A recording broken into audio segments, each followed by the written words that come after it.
go. Gimel Zion. Let's yeah, Gimel Zayin, that's correct. You're right, Gimel Zayin, beg your pardon, my bad. Wood in a private domain and damages in a public domain, or in a public domain and damages in a private domain, or in a private domain and damages in another private domain, he's liable. If two Tom bulls wounded another, their owners pay half the excess. If both are mu'adim, they pay the full excess. If one is Tom and one of the other mu'adim, that which the mu'adim injured the Tom, its owner pays the full excess. That which the Tom injured, the mu'adim pays the half the excess. Likewise, if two men wounded one another, they pay the full excess. If a man injured a mu'ad animal and a mu'ad injured the man, he pays the full excess. If a man injured a Tom and the Tom injured the man, that which the man injured the Tom, he pays the full excess. That which the Tom injured the man, his owner pays half the excess. Where Akiva says also, if a Tom wounded a man, his owner pays the full excess. If a bull worth a grows a bull worth 200 and the carcass is worth nothing, he takes the bull. If a bull worth 200 goes a bull worth 200 and the carcass is worth nothing, he says, Rebbeah, regarding this, it is said, they shall sell the live bull and divide the money of it. Said Rabbi Huda to him, indeed, so is the halakha. You have fulfilled. They shall sell the live bull and divide the money of it, but you have not fulfilled and also divide the dead one. Which one is that? The bull worth 200 and gored a bull worth 200 and the carcass worth 50 zuz, in which case this one takes half the live one and half the dead one, and that one takes half the live one and half the dead one. Okay. Okay. Just by the way, did you happen to see the Master Mishnah website?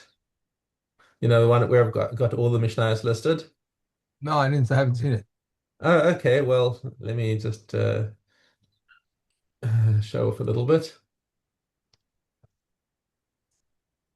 Let's see if I can make this bigger. Let's see. You see it?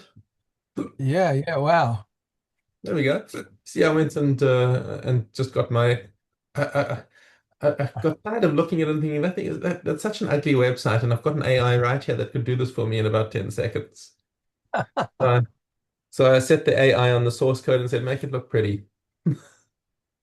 I don't understand how that AI works. You tell it things and it does by itself. I don't get it, you know. I know it's pretty wild. I don't think anyone knows anymore how they work.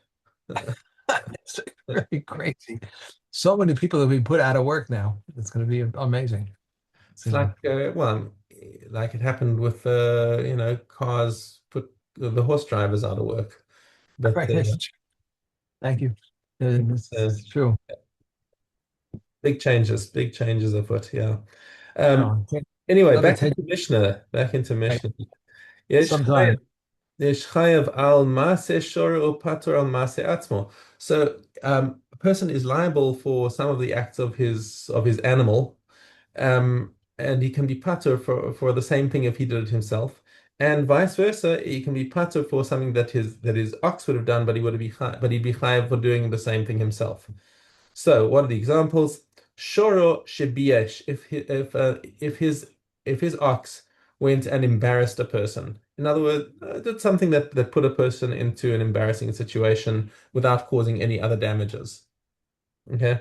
Um, the who should his shore is patur. His shore is not doesn't pay anything for boshes, but if he does it, who should be chayav. Shoro shesime is ein avdo v'hipil is shino. If his shore attacked his slave and broke his tooth or put out his eye, he's not liable for damages. The Eved is considered his property, and it's just part of his property damage to another part of his property. However, hu shesime is ein avdo v'hipil is shino. Once if a master breaks the tooth or puts out the eye of the slave goes free. Okay. Now, what about in the other direction? Shoro shechavel ba'aviv ba'imo.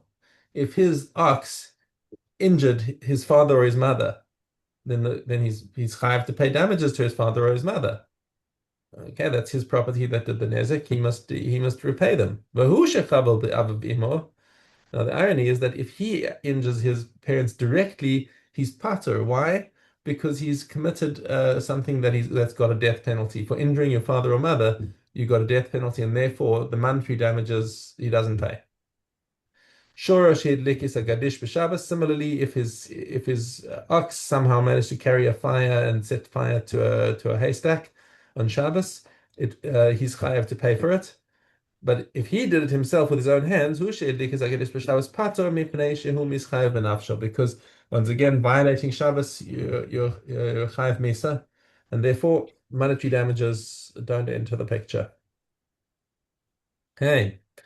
Um, Here's some interesting things about the claims that one person can have on somebody else.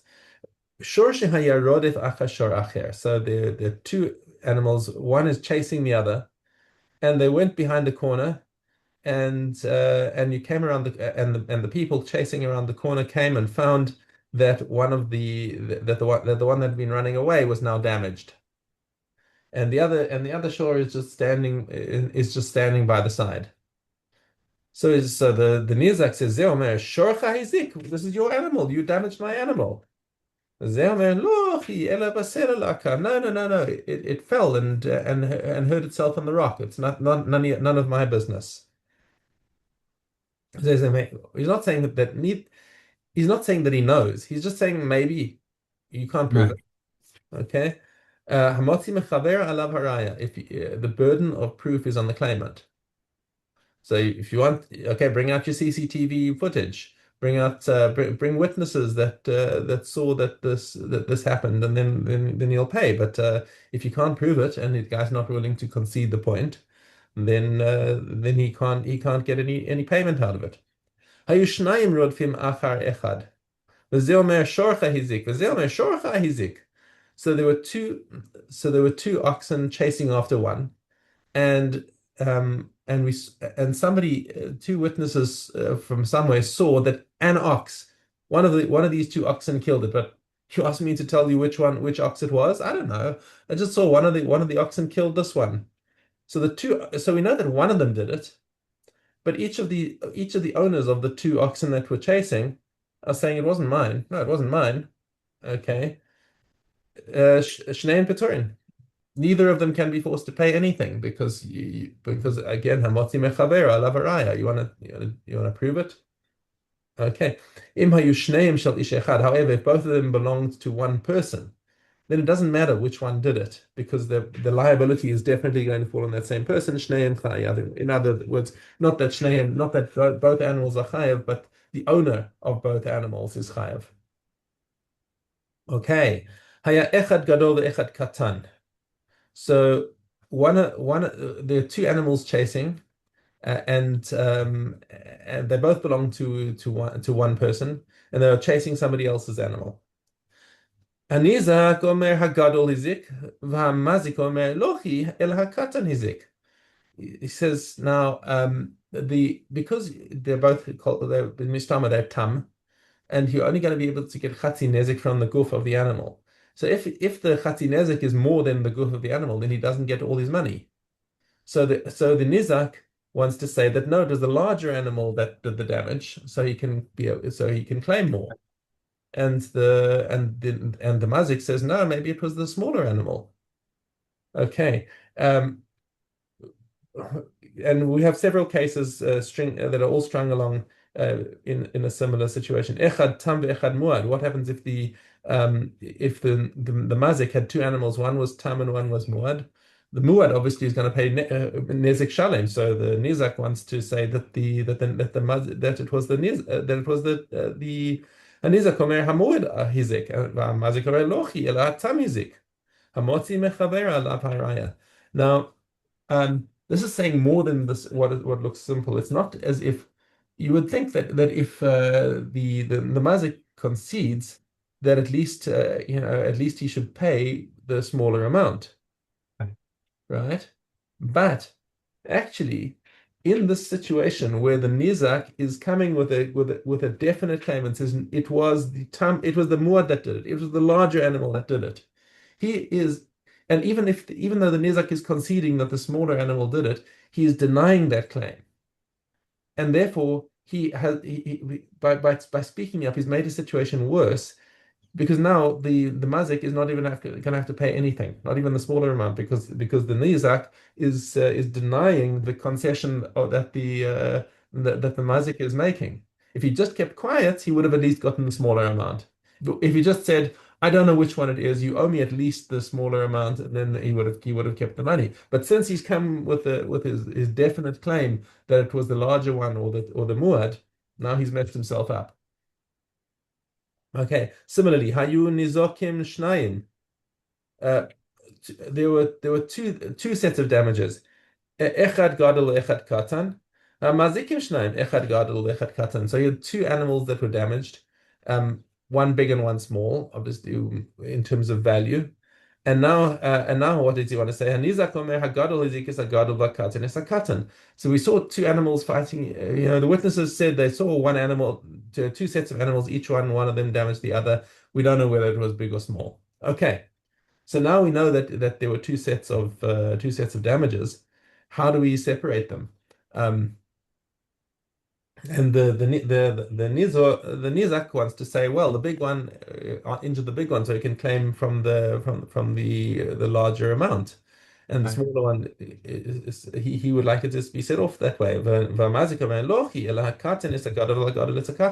So now, if his small animal injured the Nizak's big animal, then he's going to be capped by the value of the small animal that did the damage. So that's what he'd prefer to say. And or the claim could also be if there was a tam and a muad. Once again, he'd say the nizak says that the tam injured the small one and the muad injured the large one, and the mazik says no, it was the other way around. Again, hamotzi mechavera alav haraya. And once again, just like the previous case, because he's come with the vadai claim that it was this way, he's going to come out with nothing. Yeah. He should have just kept quiet and taken the Right. smaller amount. Okay. Uh, Dalet Aleph. Shor shenagach arba chamisha shvarim. Ze achar ze. Okay, you've got one bull. It was a tam. Important. It started out as a tam, and it went on a rampage and injured multiple animals. And it doesn't become muad halfway because muad means it actually was warned. We didn't have a chance to warn him. So what happened is the first guy, according to the Tanakama, which is Rabbi Meir, he's going to say that we have to explain this case in a specific way for this Mishnah to make sense, which is the first the bull did damage to the first victim, and the owner of that first victim grabbed the bull and said, "I'm keeping this as security until I get paid out for this." And then it got out of his hands and went and killed another bull. And the second owner did the same thing and grabbed hold of it to hold it as damages. So Right. now this is the situation that we have this chain of events. Uh, Four or five animals get injured like this. Yishalem la'achron shebahem. So now who's actually going to get the fullest payment is the last one to be injured. Why? Because he isn't liable for anything. Okay, so let's say the bull doing the injuring. Remember, we're capped by the value of the bull doing the injuring. Okay, so let's say the last one had 100, got chati nezek of 100, and the bull was worth 200. So he gets his 100. Now that there's 100 left in this bull, the second last guy is going to look at his and say, well, I've got a chati nezek of I don't know, 75. So he keeps 75 and the 25 goes back up the line. So that's so until the money runs out. So im yesh b'mosar yachzir l'shil panav. Im yesh b'mosar yachzir l'shil panav l'shilifnei panav. Achron niskar. Divrei Rabbi Meir. So Rabbi Meir is saying that basically the last guy is in the most advantageous position because he's got the fewer dependencies down the line. He gets paid out first, and then if there's anything left, it starts going up the chain. Rabbi Shimon disagrees. He says, first of all, you don't even have to come into seizing the animal, but what happens is that every time the shore does damages, the mazik and the nizak sort of automatically split ownership in this bull. So shor shavim asayim shenagach shor shavim asayim. Okay, so the bull is worth 200 and it killed a bull worth 200. And we discount the value of the nevela. Zenotel maneh v'zenotel maneh. So now each of these two people are the first two people, the mazik and the nizak, each now own a share of 100 in this bull. Now they haven't yet sold it to split the money. Um, but now what happens is chazav nagach shor acher, and at this point already, as soon as it injures the third animal, they're now 50-50 partners in this. And if this animal is worth 200, then the chatzi nezek is 100. So the third guy says, I want my 100 zuz. So each of these two guys is now left with 50 zuz. So you've got 100, 50, and 50. If it then goes and injures again, the fourth guy now says, I want my 100. So he gets his 100 from the three shareholders. And so he's now got his 100. The third guy has had to he had a half share, so he now has 50, and the other two guys have 25. So it goes down the line. And that's how Rabbi Shimon that's how Rabbi Shimon explains the damages. Um, okay, חז ונגח שור אחר שווה מסיים האוכר נוטל מנה של ענב 50 זוז שני ראשונים דינר זהב. Right, so that's he's just explaining exactly the math that I just explained outside. Okay, that's it. There's some long Mishnahs to explain today, so we're not going to be able to finish Chazaras again. Okay, Kedushin, yeah. Alajud. Is someone who went overseas with his wife and then came with his wife and his children, and he said that this is the woman who went overseas with him and these are her children, he not bring proof concerning the woman nor concerning the children. If he said she died and these are her children, he must bring proof concerning the children, but he need not bring proof concerning the woman. If he says, I married a woman overseas and there she is and there are her children, he must bring proof concerning the woman, but he must not need bring proof concerning the children. As she said, she died and these are her children, he must bring proof concerning the woman and the children. A man may not be alone with two women. I'm sorry. A man may not be alone with two women, but one woman may be alone with two men. Reb Shimon says even one man may be alone with two women when his wife is with him. He may sleep with them in an inn because his wife watches him. A man may be alone with his mother or with his daughter, and he may sleep with them with bodily contact. If they grew up, she sleeps in her clothes, and he sleeps in his clothes. That was it. Yeah, that's it. We're going to get in. It's it. Okay. Then we have Dalet Zion. One who divorces his wife because of a bad reputation may not take her back. Because of a neder, he may not take her back. The Yehuda says that this because of any neder which was known to the public, he may not take her back. But if because of a neder not known to the public, he may take her back. But Meir says if he divorced her because of a neder which requires the inquiry of a sage, he may not take her back. But if because of a neder which does not require the inquiry of a sage, he may take her back. Said Reb Elazar, they prohibited this only because of the other.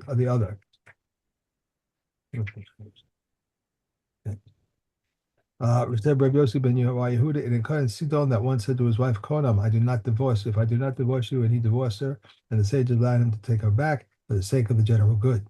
If one divorces his wife because she is an aloneness, Reb Yehuda says he may not take her back. But the sage say he may take her back. She was married to another and had children from him, and she demands a ketubah. And Yehuda says to her, your silence is better for you than your speech. If one sells himself and his children to a Gentile, it's not to be redeemed. But the children are to be redeemed after the death of the father. And one who sells his field to a Gentile must buy and bring first fruits of it for the sake of the general good. Okay. Hey, Kasubos, Yud, base.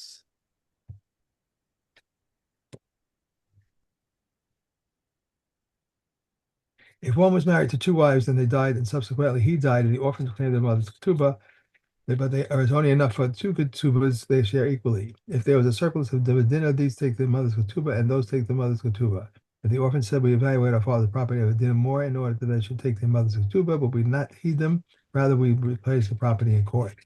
If their respective assets is not like that in possession, Reb Shimon says even if there are chattels, it is not. Nevertheless, there is real property exceeding the two ketubos by a dinner.